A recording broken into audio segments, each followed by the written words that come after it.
Steeds bosbeheer is wies met het mooie simmerwaar. Meewerkers van de natuurorganisatie kunnen nou meer opplakken dat ze oorskwalen komen kunnen omdat het er te wierd is, liek als hier in Zuidoost-Friesland. Het werk daar is noodzakelijk omdat er oors bos ontstaat in de iepen gebieden. En daarom moet er op zijn minst 1 keer in het jaar meend worden. Bouke Mollema stapt oer naar de Amerikaanse hutfietsploeg Track Factory Racing. De zo'n 20-jarige Ljouwerter tekent een contract voor 2 jaar.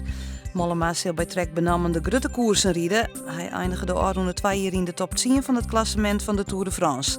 Mollema riet nu nog voor Belkin, maar die houdt takom seizoen op als sponsor. Iserhusterveen zet van de Joen de verneemde profronde uiteen. De dogge 11 deelnemers van de Tour de France van dit jaar mei, waaronder ik de Italiaanse winnaar Vincenzo Nibali. Hij neemt Luwe Westra mee. En er binnen meer verneemde Nederlandse renners te zien, liek als Bouke Mollema, Bram Tankink en Karsten Kroon.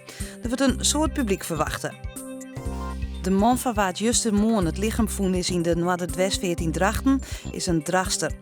Dat had de politie bekend maken. De leeftijd van het slachtoffer is bij de politie bekend, maar wordt nog net naar boeten gebracht, omdat de politie nog net alle familieleden berikken kan. De politie sluit een misdrijf uit.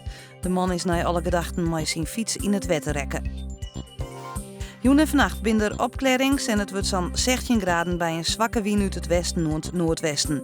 Moederdijs liep het droog te blijven bij een temperatuur van 24 graden.